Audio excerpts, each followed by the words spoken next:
After my drunk girlfriend ridiculed me for thinking I was her sole option, I demonstrated that I also had a reserve plan, wiping the smile off her face.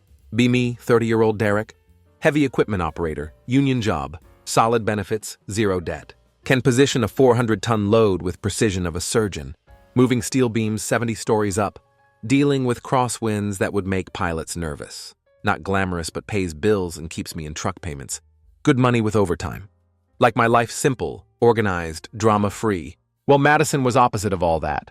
She was 27, looked like every Instagram influencer's cousin, worked part-time at boutique called Moon and Stars, sold overpriced candles to suburban moms having midlife crises. Her monthly income inconsistent as Florida weather, sometimes decent, sometimes pathetic, mostly disappointment and excuses about slow retail seasons. Rest of her time spent on content creation. Millennials speak for standing in good lighting, talking about absolutely nothing, holding products she didn't pay for. Her follower count stuck at same number for 3 years straight, but kept treating it like she was one viral video away from retiring my equipment. She'd spend hours setting up ring lights, filming herself applying lip gloss, talking about authentic living and finding purpose. We'd been together 4 years, engaged for 10 months. Big mistake, but it is what it is. Engagement ring cost me serious money. 2.5 carat princess cut from jewelry store. She picked it out herself naturally. Had to be at least 2 carats. Anything smaller would be embarrassing in photos. Wedding scheduled for October 20th. Some country club venue that charged crazy money per plate. Deposits paid, whole 9 yards. First year was actually good. She was sweet, funny, had way of making grocery shopping feel like adventure. She'd do fake innocent voice when wanting something, batting eyelashes like auditioning for old sitcom. Back then it worked. She'd cook occasionally, actually seemed interested in my work stories. We'd binge watch entire seasons together. But once ring hit her finger, something shifted. Suddenly she was bride-to-be, apparently meant her only job was planning wedding. While I funded literally everything else. She joined every wedding group online, subscribed to multiple bridal magazines, started treating Pinterest like full-time career. Her contribution became posting stories about having real man, calling herself future Mrs. Thompson in bio. Meanwhile, I was covering everything. Rent was $1,100 to $900 for 2-bedroom. Utilities $250 to $350. Groceries $450 to $550. Car insurance $320 for both of us. Phone bills $180 for family plan. Wedding expenses and basically everything else. That kept her princess lifestyle afloat. She'd pull this move where she'd send me money later for dinner dates. $95 steak dinner became, oops, I forgot to send that. $140 shopping trip turned into, I'll get you back next week. Later became, oops, I forgot. Then it just became normal. I was paying for everything. While she collected likes on photos of life, I was funding. To give credit where it's due, she kept apartment clean early on, always hyped me up in front of her friends. She knew exactly when to butter me up after rough day on job site. I'd come home exhausted from operating equipment in 100-degree heat. She'd have cold drink waiting, actually listen to me vent about incompetent ground crews or weather delays. But even then, red flags were popping up like carnival game. She'd trash talk her own friends behind their backs, especially ones with boyfriends who had regular jobs. Danny's guy looks like he stocks shelves at hardware store, she'd say while scrolling through social media. Meanwhile, I'm literally operating heavy machinery 50 stories up, coordinating with engineers, making split-second decisions that could kill someone. But apparently that's different because I wear hard hat instead of suit. Her family situation was peak suburban dysfunction. Her mom, Patricia, treated Madison like displaced royalty, constantly gushing about wedding, asking when we were going to start having kids, dropping hints about upgrading to bigger house. She'd corner me at family dinners, go on these 25-minute monologues about how Madison deserves the best, how real man provides for his family. Her dad seemed cool enough. Quiet HVAC guy named Robert, probably just wanted to make it to retirement without stroke. He'd nod along to whatever Patricia was saying, while mentally calculating how many years left before escape velocity. At least he appreciated that I had solid trade. We'd talk shop about construction and building codes. He'd give me these looks like he understood what I was dealing with. Her brother Blake was only one with common sense, though. He's a mechanic, good dude who runs his own shop. He'd been dropping subtle warnings about Madison since we started dating. "Watch your wallet around her," he'd say with laugh. That wasn't really laugh, especially after you put ring on it. I should have listened. But you know how it is when you're in middle of it. I wasn't completely miserable, though. Had plan brewing? My buddy Tyler had been trying to get me to move in with him for months. Let's say that plan got accelerated real quick. Thursday rolled around like any other day. I came home from work covered in concrete dust and equipment grease. Looking forward to shower and maybe some Netflix. We'd been dealing with particularly difficult steel placement all week. 45-story office building downtown, where architect apparently thought gravity was optional. I was exhausted. My back was killing me and I just wanted to decompress. Instead, I walked into Hurricane Madison at full strength. She was pacing around living room like caged animal. Phone in hand, wedding magazines scattered across coffee table. She had laptop open with 19 different tabs, showing destination wedding venues. "We're going to Miami," she announced, not even looking up from her phone. "What?" "My cousin's wedding. It's in Miami. 6 days.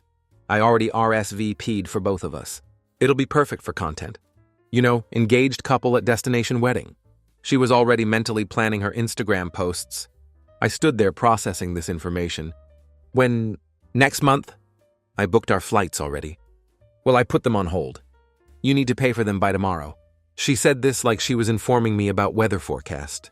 Casual way she said it, like she was asking me to grab milk from store, made my left eye twitch. I'd been putting in 65-hour weeks to keep up with wedding expenses. Now she wanted to drop another $2,200 on someone else's party. Can I even get those days off? "You'll figure it out." "You always do." She was already scrolling through resort photos, probably calculating how many outfit changes she'd need. "Madison, that's like $2,200 just thrown away for weekend. We're already spending $45,000 on our own wedding." I gestured at pile of vendor contracts on kitchen counter, each one with my signature, my credit card number, my financial future. She finally looked up from phone, rolling her eyes. "Derek, it's one weekend. Don't be such baby about it. We're engaged. This is what couples do." Melissa and Josh went to 4 destination weddings last year. It's not about the weekend. It's about respect. You can't just make decisions for both of us and expect me to fund them. I could feel my blood pressure rising. This was same pattern every time. She'd make plans. I'd object to cost. She'd make me feel like I was being unreasonable. That's when she laughed. Full-throated, head-thrown-back laugh, like I just told her Earth was flat. "Respect, Derek. What do you think? You're my only option. I could have had ring from 4 other guys. Before you finally stepped up," she gestured at her phone like it was proof of her desirability. "Brad's been texting me for months. Tyler still slides into my DMs. I have choices." The words hit like slap. This girl who hadn't paid for phone bill in 3 years, who was wearing engagement ring I'd gone into debt for, was standing there acting like she was running auditions for my replacement. "Definitely not," I said finally. She nodded like that proved her point. "Exactly. So stop acting like I owe you explanations. I'm independent woman. And after we're married, you better remember that. Independent woman who needed me to cover her half of electric bill. But hey, Slay." She grabbed her purse, the $450 designer bag I'd bought her for birthday, slung it over shoulder with dramatic flair. "I'm going to Harper's to work on wedding stuff. Figure out your attitude before I get back." Door slammed behind her hard enough to rattle picture frames. Frames holding photos of trips I'd paid for, dinners I'd covered, moments I'd funded. I stood there looking around at apartment I'd been paying for, filled with stuff I'd bought, wedding magazines I'd never read, and realized something important. This wasn't loss. This was my get-out-of-jail-free card.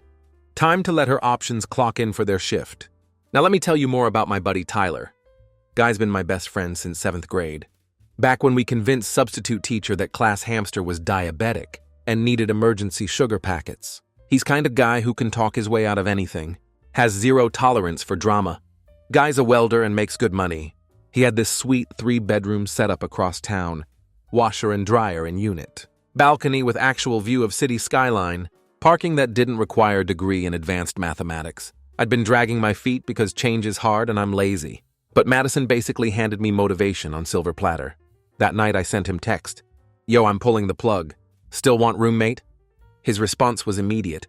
"Bro, thought you'd never ask." Did she finally evolve into her final form or what?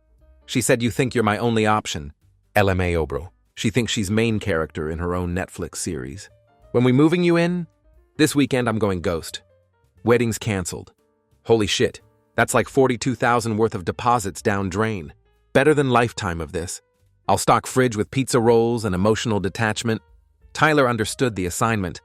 He'd been watching this train wreck for 4 years, occasionally dropping hints that I was dating financial vampire.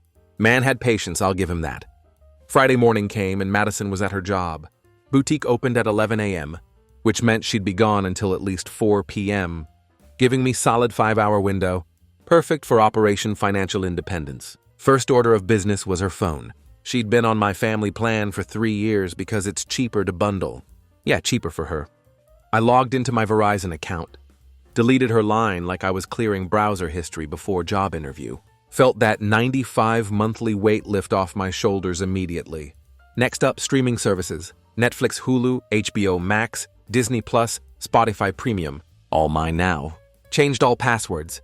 She'd been primary user on most of these accounts anyway, binge-watching reality TV, while I was out making money that paid for them. Then I called her gym, Planet Fitness on Oakwood Boulevard. She'd been member for 10 months and used it exactly twice. Both times to film herself doing yoga poses. For Instagram stories about Self-Care Sunday.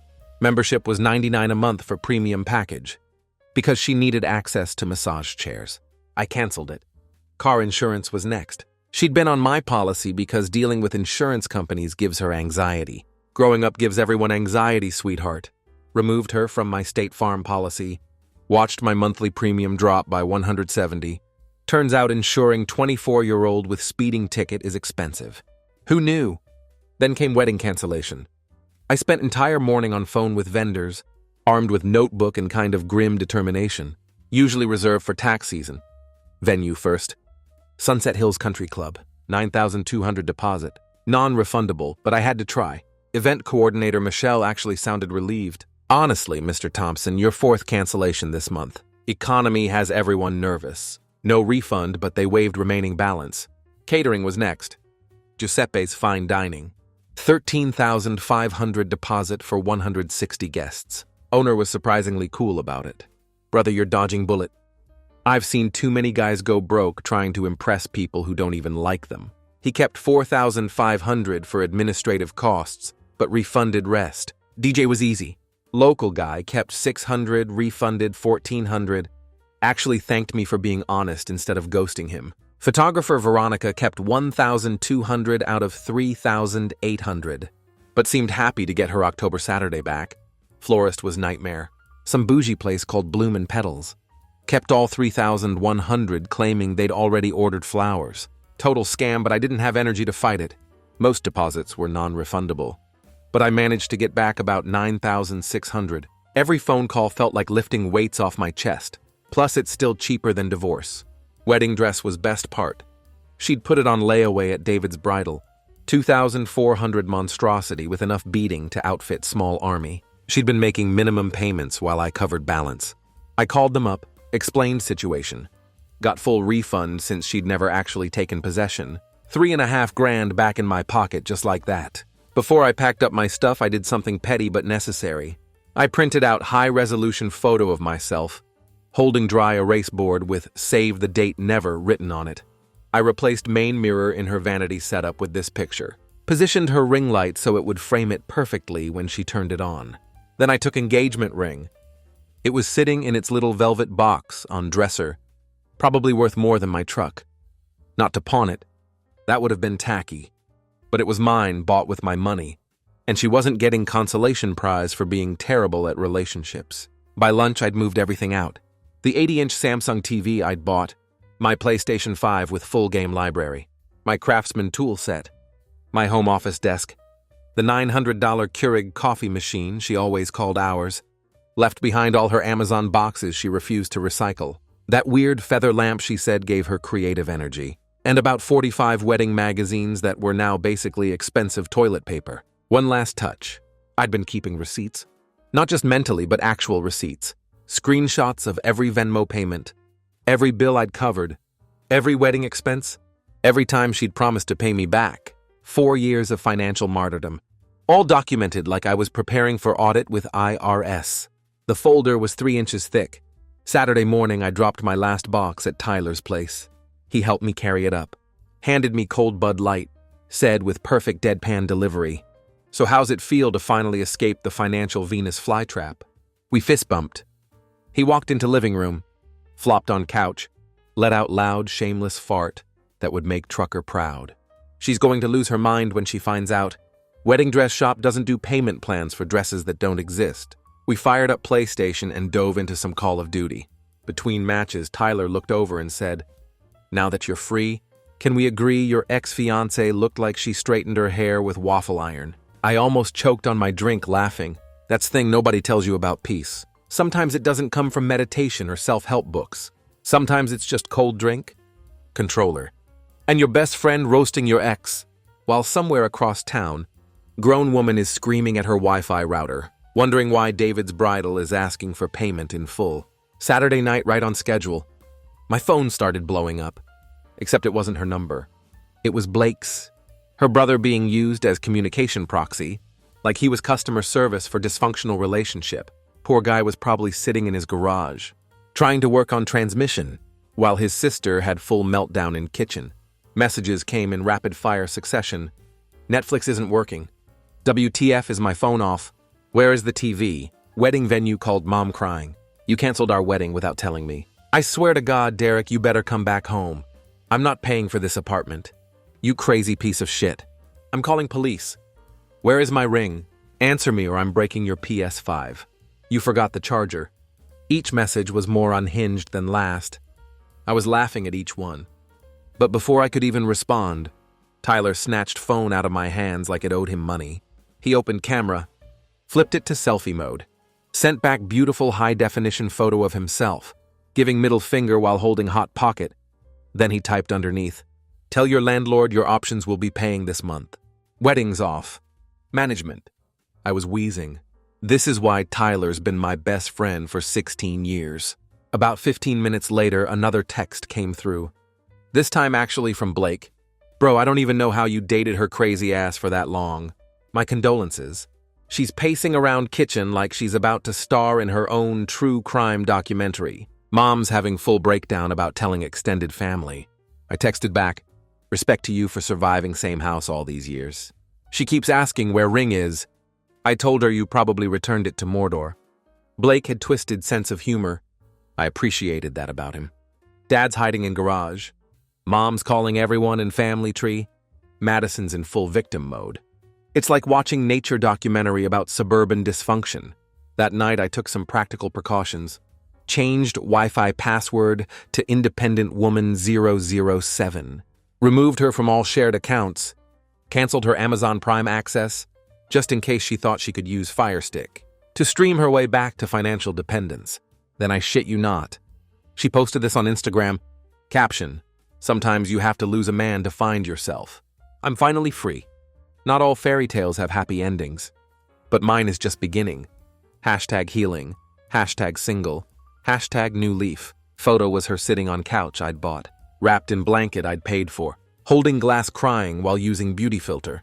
She turned our canceled wedding into trailer for Netflix documentary about suburban sadness. Comments were exactly what you'd expect. Bunch of her friends posting you're better off without him. And his lost queen, without knowing any actual details. Classic social media echo chamber at its finest. But here's where it gets interesting. Enter Brittany. Now Brittany was one of those girls who hovers around every couple like vulture. Never too close, never too far. Always ready with supportive comments on my posts. And you deserve better energy whenever Madison wasn't around. Classic pick-me behavior with side of strategic positioning. Monday afternoon, I got DM from her.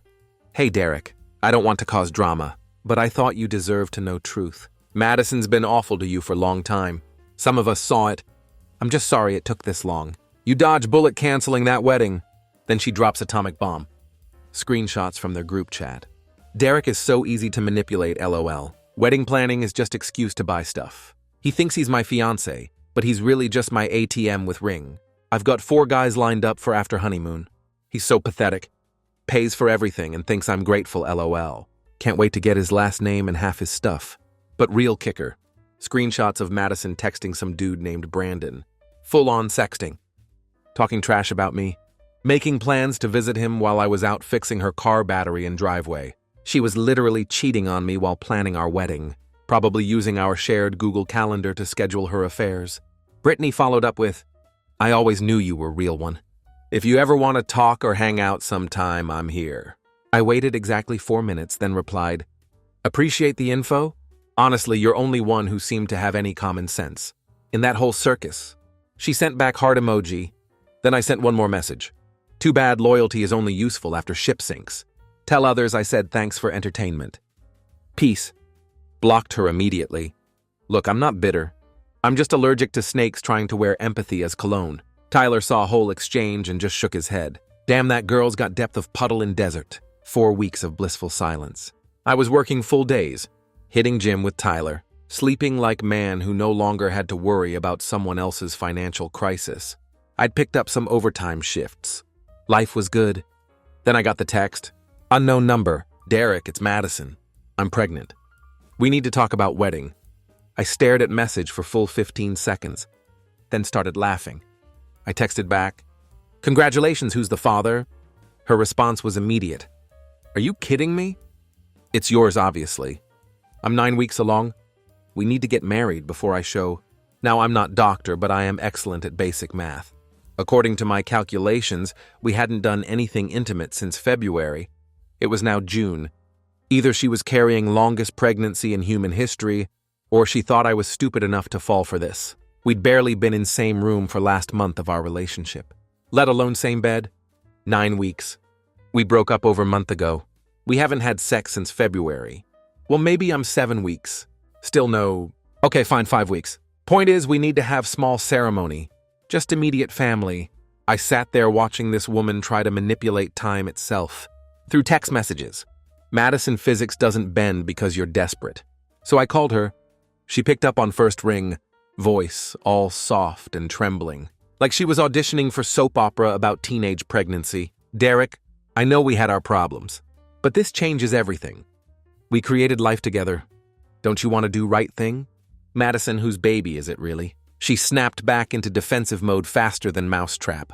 "I told you it's yours. I would never cheat. We're supposed to be married. Time to play my ace." Interesting, so Brandon doesn't exist. Silence was so long I thought call dropped. Then who's Brandon? Not even good lie. Just pure panic disguised as confusion. "Brandon, your side piece for past year. One you've been sexting while I planned our wedding. One you were planning to visit while I was fixing your flat tire." I could hear her breathing getting shallow on other end. More silence. I could practically hear her brain short-circuiting. "I don't know what you're talking about." "Screenshots don't lie, Madison. Your girl Brittany flipped on you faster than politician in election year. She showed me everything." That's when she completely lost it. "What do you mean, Brittany?" Complete meltdown. "That bitch, Derek. That snake is just jealous and bitter. Kept screaming about Brittany being fake friend. Jealous snake. Liar. And several other things that probably aren't in dictionary. Full banshee mode. I had to hold phone away from my ear. I hung up while she was mid-screech. 2 hours later, she called back. Different approach this time. Trembling voice. Fake vulnerability. Whole performance. "Okay, baby, might be yours. I did math wrong before. We can have small wedding. I'll pay for half." "You did math wrong on your own pregnancy?" I was emotional. "Look, I know you canceled everything. But we can still make this work? Vegas, maybe something small." She was really committing to this performance. So now she was doubling down on lie while admitting she'd been lying. Mental gymnastics were impressive. "Let me get this straight.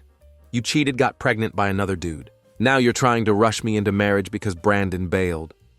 I didn't, you're confusing me." "I'm not confusing you. You're just terrible at lying. I'm not lying. I love you. I want to marry you. And yes, Brandon ghosted me. Please, Derek." "Cool, then take paternity test." "I will." "Great, don't call me until you have results." I hung up again. She never called back. Funny how that works. Couple weeks passed. I was settling into my new routine.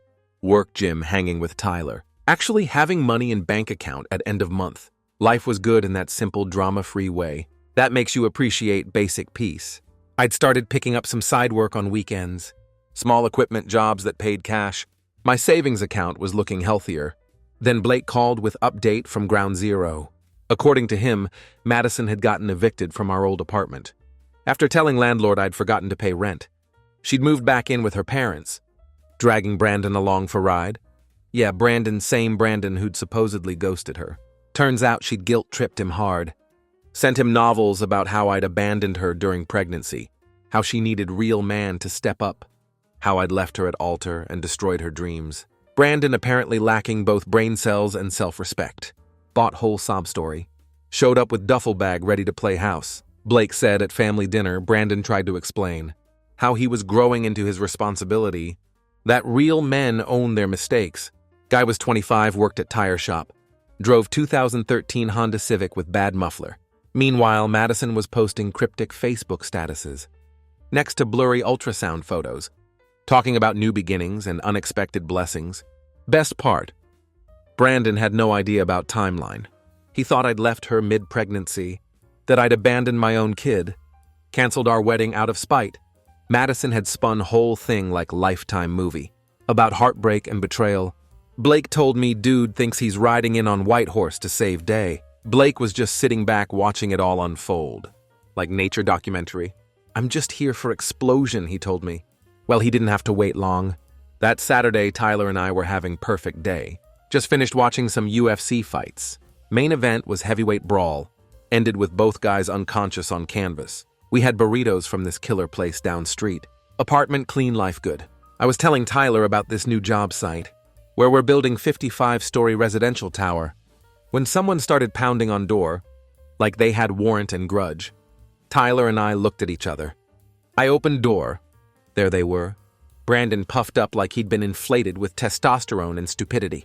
Madison behind him, arms crossed, clearly pregnant, wearing full makeup, like she was about to film courtroom drama. Brandon stepped forward like he was about to deliver monologue.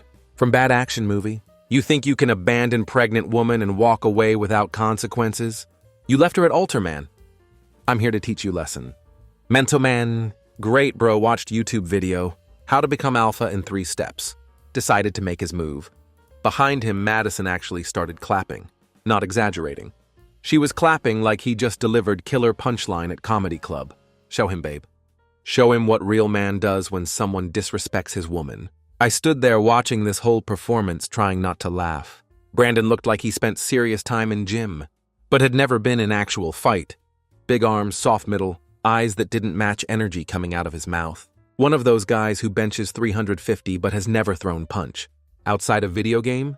He charged, didn't say anything else. Just launched himself forward, like he thought I'd stand there and let him tackle me. But I've been working construction for 12 years, dealing with equipment malfunctions and emergency situations, where split-second delay can mean difference between life and death. Quick reflexes come with territory. I stepped aside, grabbed his shirt mid-lunge, used his own momentum to send him face first into concrete walkway. It wasn't even fight, just physics and poor decision-making. Meeting at high speed. He hit ground hard, making sound like deflating balloon. Mixed with wounded pride, blood started trickling from his nose. I could hear him whimpering about his ribs. Madison gasped like this was some shocking plot twist.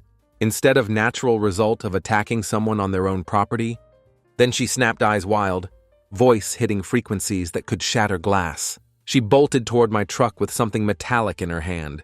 Looked like key or maybe screwdriver. Before I could react, Tyler appeared, like he'd been shot out of cannon, still chewing his burrito.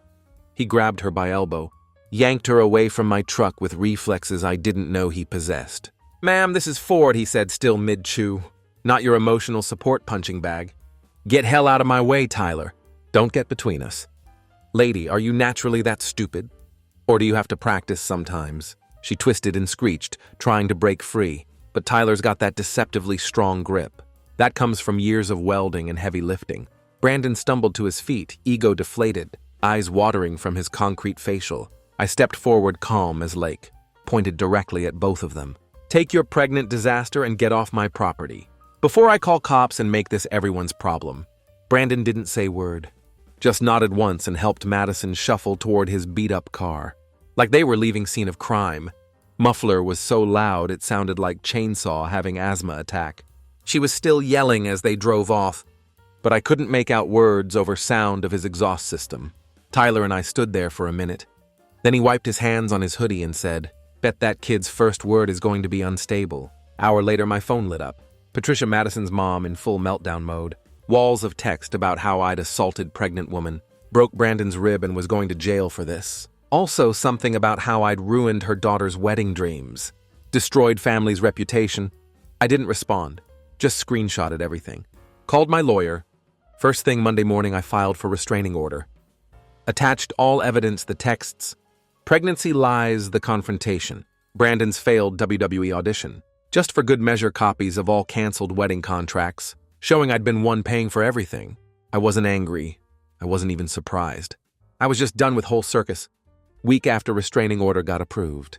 Tyler sent me link with message. "Bro, you're going to love this." It was GoFundMe page. Title: Pregnant, abandoned at altar and starting over. Broken heart emoji. Description read like script from daytime soap opera, full of lies, manipulation, and vague threats about miscarriage.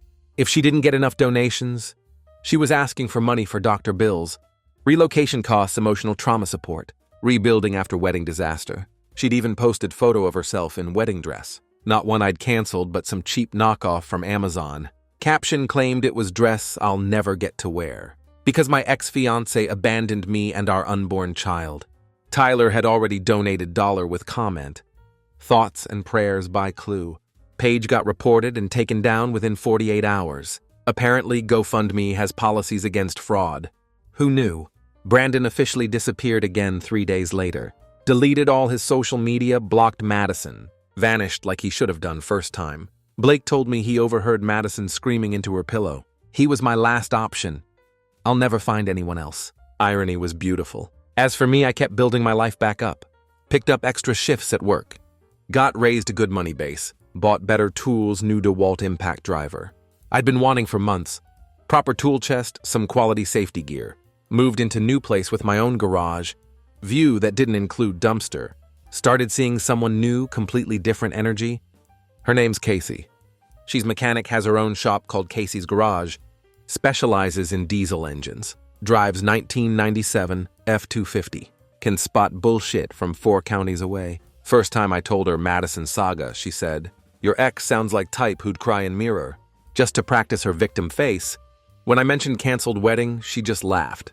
Said best investment you ever made. Was not making that mistake permanent. I knew I liked her for reason.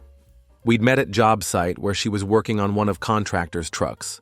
She was elbow deep in engine bay covered in grease, cursing at stubborn bolt like it owed her money. Then like clockwork, another unknown number texted me. "You think replacing me makes you man? You're pathetic, you're disgusting.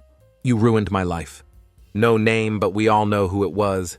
I took screenshot, sent it to my lawyer, added it to restraining order file and hit block. Didn't respond, didn't react, didn't care. Some people only exist in your life to teach you what not to tolerate. Madison was 4-year masterclass in financial boundaries and red flag recognition. I learned lesson, got degree, graduated with honors. Life's good when you know your worth, and don't sign legal documents binding you to people who treat you like ATM.